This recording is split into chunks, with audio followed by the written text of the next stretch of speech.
శ్రీ సాయి సచరిత్ర ఓవిటి ఓవి మణిగారి చేతనిగించబడ్డ సంపూర్ణ అనువాద గ్రంథంలో ఈశావాస్య భావార్థ బోధనం అనే 20వ అధ్యాయ శ్రవణానికి మీ అందరికీ సప్రేమపూర్వక ఆహ్వానం.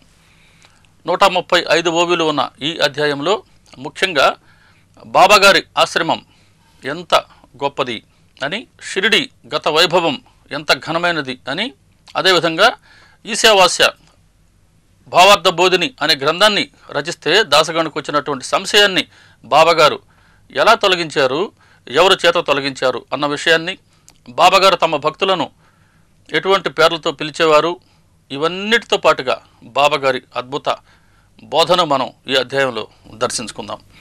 మొట్టమొదటి ఓవితోనే ఒక చక్కటి ప్రార్థన చేస్తూ ఉన్నారు హేమడ్ పంత్. ఓం నమో గురువర, అనుగ్రహ వచనాలు అనే ముత్యాలను కలిగిన మానస సరోవర, మీ చరణాల వద్ద మీ అనన్య భక్తులు హంసల వలె ఆశ్రయించి ఉన్నారు. మానస సరోవరంలో హంస నీరు పాలు కలిసి ఉన్న నీటిని వదిలివేస్తుంది, పాలను మాత్రమే గ్రహిస్తుంది.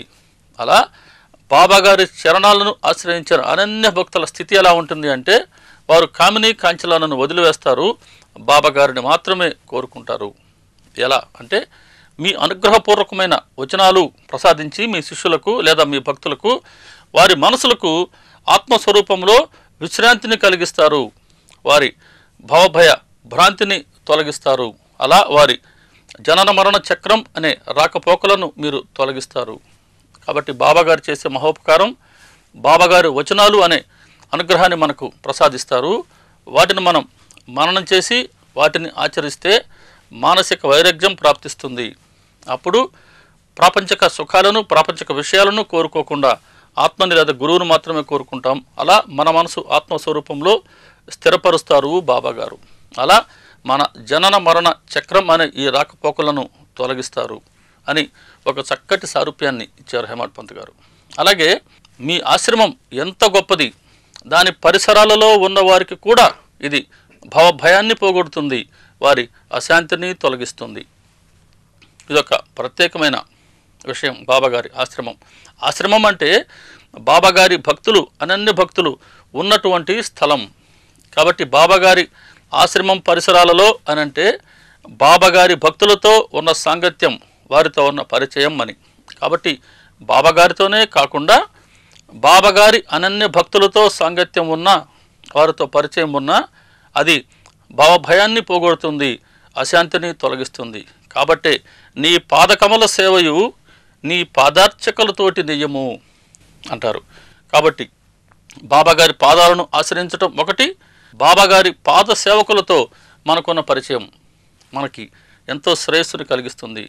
అందుకే దీక్షిత్ గారు రాస్తారు, మహల్సాపతి సమక్షంలో భక్తులు ఆనందాన్ని పొందేవారు, సాక్షాత్తు ఆనంద స్వరూపుడైన గురువు వద్ద శిక్షణ పొందిన మహల్సాపతి సమక్షంలో కూర్చున్న భక్తులు ఆనందాన్ని పొందేవారు. ఈ విషయాన్ని తెలియచేస్తుంది ఈ ఓవి. ఇంకా షిరిడి గత వైభవం ఎటువంటిది అంటున్నారు. అంటే మనం జనన మరణాన్ని తప్పించుకోవాలి అనంటే మానసిక వైరాగ్యం కావాలి. ఈ వైరాగ్యాన్ని గుర్తు చేస్తూ బాబాగారు షిరిడిలో ఉన్నంతకాలం మసీదులో భక్తులకు ఊది ఇస్తూ ఉండేవారు కదా. ఆ మధ్యాహ్న హారతి అయిపోయిన తర్వాత ఆ దృశ్యాన్ని ఇక్కడ మనకు హేమడ్ పంత్ గారు వర్ణిస్తున్నారు. హారతి అయిపోగానే మధ్యాహ్నం బాబాగారు మసీదు చివరకు వచ్చి నిలబడేవారు, ప్రేమగా భక్తుల వైపు చూస్తూ ఉండేవారు. ఒక్కొక్కరుగా వెళ్ళి బాబాగారి పాదాలకు నమస్కరించేవారు. బాబాగారు ప్రతి ఒక్కరికి ఊదినిచ్చేవారు, ప్రతి ఒక్కరి వైపు ప్రేమగా చూసేవారు.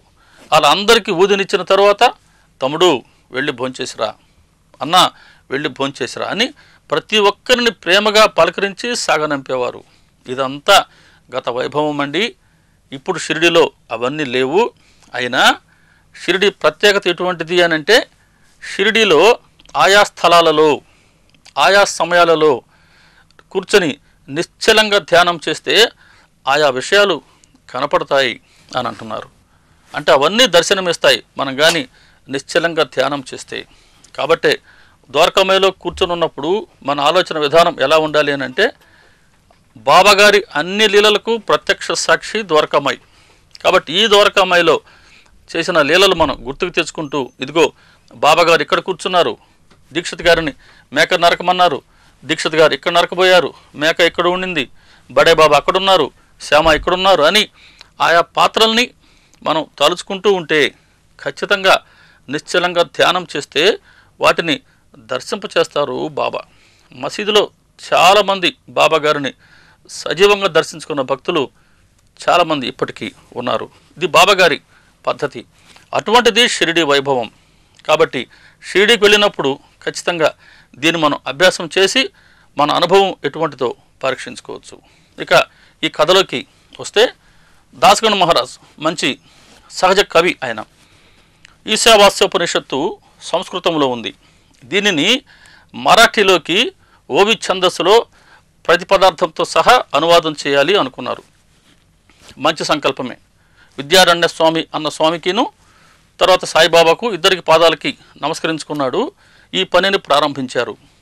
ఈ ఉపనిషత్తులో కఠినమైన నిగూఢమైన పదాలు చాలా ఉన్నాయి. వాటికి అర్థాలు తెలుసుకోవడం కష్టమే. కానీ ఈయన పదాలు తర్జుమా చేసుకుంటూ వస్తున్నారు. గ్రంథమైతే పూర్తయింది. పదాలు తర్జుమా చేయగలిగారు, కానీ అందులో ఉన్న అంతర్గత జ్ఞానం ఏంటో వీరి మనసుకు అర్థం కాలేదు, సరిగ్గా బోధపడలేదు. ఆ భావం ఏంటో. గ్రంథం పూర్తయింది. పండితుల ముందు ఉంచారు. పండితులు చాలా పొగిడారు వీరిని. ఆ గ్రంథాన్ని ఆమోదించారు. చాలా చక్కగా రాశావు అన్నారు, ప్రశంసించారు. అన్నీ అయినాయి. కానీ ఈయన మనసులో మాత్రం అసంతృప్తి అలాగే ఉంది. కారణం ఆ మూల గ్రంథంలోని భావం ఏమిటో ఈయనకు సరిగ్గా బోధపడలేదు. ఉపనిషత్తు అనంటే 4 వేదాల సారం. ఇవి పరమాత్మ తత్వాన్ని తెలియచేస్తూ ఉంటాయి, పరమాత్మ ఉనికిని తెలియచేస్తూ ఉంటాయి. ఆ పరమాత్మను పొందాలి అనంటే ఎటువంటి నియమాలు పాటించాలో తెలియచేస్తూ ఉంటాయి.